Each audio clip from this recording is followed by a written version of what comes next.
नमस्कार, मैं भूपेश कनौजिया इस वक्त हूँ जोशीमठ में। जी हाँ, जोशीमठ इन दिनों सुर्खियों में छाया हुआ है। सुर्खियों में इसलिए छाया हुआ है क्योंकि यहाँ जो है ज़मीनें जो है फट रही हैं, लोगों के घरों में दरारें आ रही हैं, लोग अपने घरों को छोड़ने को मजबूर हो चुके हैं। मेरे पीछे मैं अपने सहयोगी से कहूँगा कि एक बार वो दरारें दिखा दें जो दहशत का पर्याय बन चुकी हैं। आखिर ये दरारें पड़ रही हैं तो क्यों पड़ रही हैं, बड़ा सवाल ये है। किसी का कहना है कि ये मानवीय जो एक चूक है या मानवीय हस्तक्षेप के चलते ये सब हुआ है, और किसी का कहना है कि वैज्ञानिक दृष्टिकोण के साथ ही साथ कहीं ना कहीं इसका जो है धार्मिक एक आस्था का भी केंद्र माना जा रहा है। लेकिन फिलहाल हम उस पक्ष में नहीं जाएंगे। हम सिर्फ ये कहना चाहेंगे कि अधिकतर लोगों का कहना ये है कि यहाँ NHPC का जो एक थर्मल पावर का जो प्रोजेक्ट चल रहा है, टनल का निर्माण हो रहा है, उसके लेके एक मशीन फंसी हुई है और मशीन को लेके ही जब वो मशीन को निकालने के प्रयास किए जा रहे हैं और ब्लास्टिंग की जा रही है, तो उसके चलते ये सब हुआ है। तो बहरहाल ये एक अलग बात है। इसमें फिलहाल देखते हैं कि अब सरकार क्या करती है, क्योंकि कल यहाँ विजय दिवस जो है मुख्यमंत्री CM धामी यहाँ मौके पर आए थे, लोगों से मुखातिब हुए, उन्होंने लोगों की समस्याओं को सुना और विस्थापित करने की मांग से लेकर उनको स्थायी रैन बसेरों की तरफ जो बनाया गया है, उनको यहाँ से शिफ्ट किया गया है। आप देख सकते हैं कि जो फर्श है किस कदर यहाँ पर जो है ये अब उखड़ चुका है, इसमें दरारें पड़ चुकी हैं। साथ ही पीछे की जो दीवारें हैं वो बिल्कुल एक तरीके से दरारें बिल्कुल साफ साफ आपको यहाँ विजिबल है, साफ दिखाई दे रही हैं कि ऐसे मकानों पे रह के जो अब लोग अपनी जान जोखिम में क्यों डालेंगे। तो फिलहाल लोगों का कहना यह है कि हमें जल्द से जल्द या तो विस्थापित किया जाए या हमें मुआवजा दे के कहीं और अन्यत्र शिफ्ट किया जाए। तो फिलहाल अभी देखने वाली बात होगी कि मुख्यमंत्री धामी इसमें क्या कदम उठाते हैं। फिलहाल यहाँ तमाम लोग जो है एक कह सकते हैं कि दहशत के आगोश में हैं, उनको समझ नहीं आ रहा है कि वो करें तो करें क्या।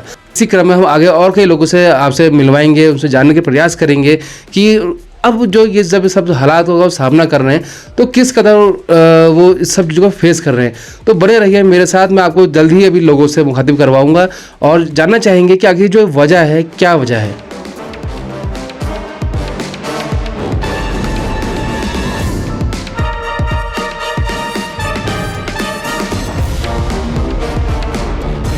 सोचा तो यहीं रहने के लिए बनाया, अब क्या करें, ये 2-3 तारीख से ये दरारें आने लगी।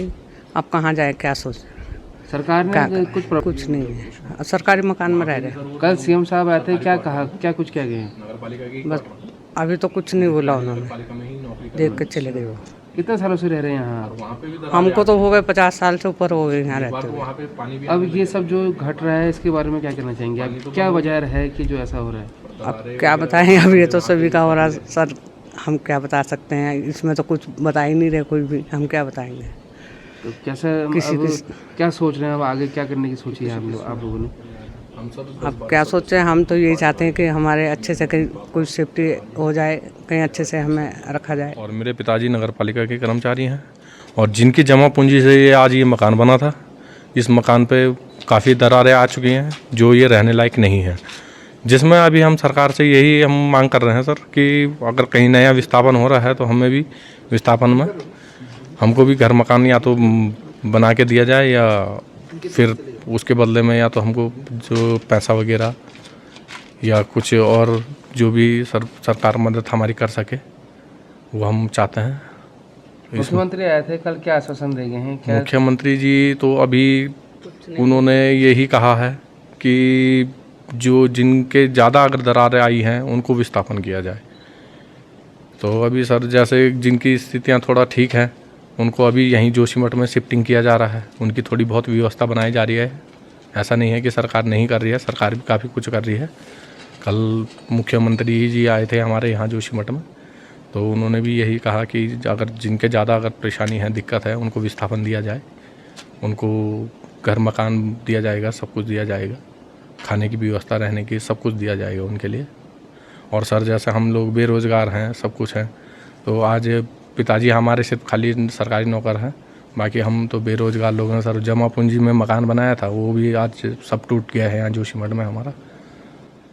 बस सर हम यही कहना चाहते हैं सरकार से कि हमें अगर विस्थापन में अगर कहीं घर मकान बना के दिया जाए तो वो और बढ़िया रहेगा। आर्मी से रिटायर होने के बाद मैंने अपनी पूरी संपत्ति जितना मैंने कमाया था 30 साल नौकरी करने के बाद मैंने अपना पूरा पैसे इस मकान पर लगाया, परंतु आज तक ठीक था। पर 13 तारीख के आसपास, भाई 3 तारीख के आसपास यहाँ पर जो है ये रात रात ये दरार पड़ गई मकान में।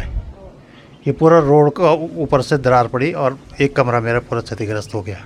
क्या वजह लग रही है आपको इस सब? ये सब टनल के कारण, और टनल के अंदर इनकी एक मशीन फंस गई है, जिसको निकालने के लिए ये अनाधुन ब्लास्टिंग कर रहे हैं।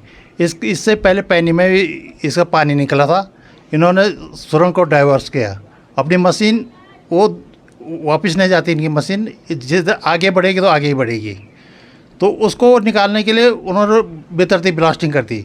उसके अंदर जो भी पानी पुनी था वो सब नीचे धंस गया, जिसके कारण जो है ये आपदा आ रही, ये दरारें पड़ी मकानों में।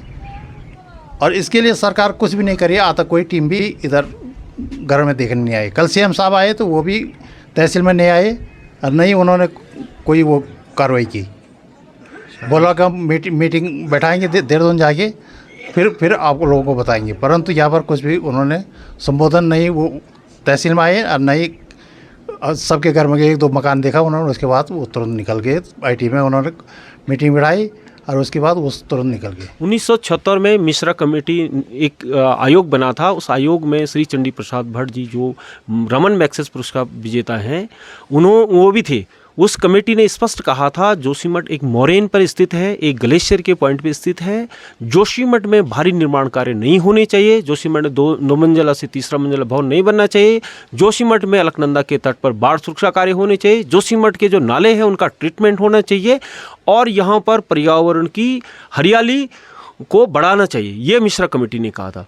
उसके बाद आती है बात 2005 और 6 में, जब एनटीपीसी तपोवन से जोशीमठ 520 मेगावाट की, उस समय भी जो है यहाँ पर, जैसे अतुल सती, हम लोग बहुत सारे मित्रों ने इस बात को बड़ी प्रमुखता से उठाया था कि भाई ये जो परियोजना बन रही है एनटीपीसी की, इसमें जोशीमठ या उससे जो आने क्षेत्र में प्रभावित गांव हैं उनको भविष्य में खतरा होगा। तो उस समय लोगों का ये कहना था कि ये विकास विरोधी लोग हैं, ये लोग ये इस विकास नहीं होना चाहते। हमारा ये मतलब नहीं था। हमारा मतलब था कि जोशीमठ जो है एक संवेदनशील क्षेत्र में, हिमालय के बहुत ही नज़दीक क्षेत्र में है, इसलिए जोशीमठ के आसपास भारी निर्माण नहीं होना चाहिए, क्योंकि ये तपोवन से लेकर के और सिंगधार, जहाँ पर जो है सिंगधार के आगे जहाँ टीसीपी है वहाँ तक ये नुकसान हो रहा है। अभी जो नुकसान दिखाई दे रहा है वो बड़गांव के इधर में लाल बाजार से लेकर के, रविग्राम से लेकर के, जोशीमठ के मुख्य बाजार से लेकर के, सिंगधार वार्ड को लेकर के, मारवाड़ी लेकर के, ये सारी जगह जो है इसका नुकसान दिखाई दे रहा है। यानी कि ये फट रहा है और एक ही तरफ नहीं फट रहा है, बल्कि जो है कि ये माने तिरछी भी फट रहा है और सीधे में भी फट रहा है और मकाने आप डैमेज देख रहे हैं। तो ये मानव निर्मित आपदा है। इसके लिए वैज्ञानिकों ने रिपोर्टें दी है।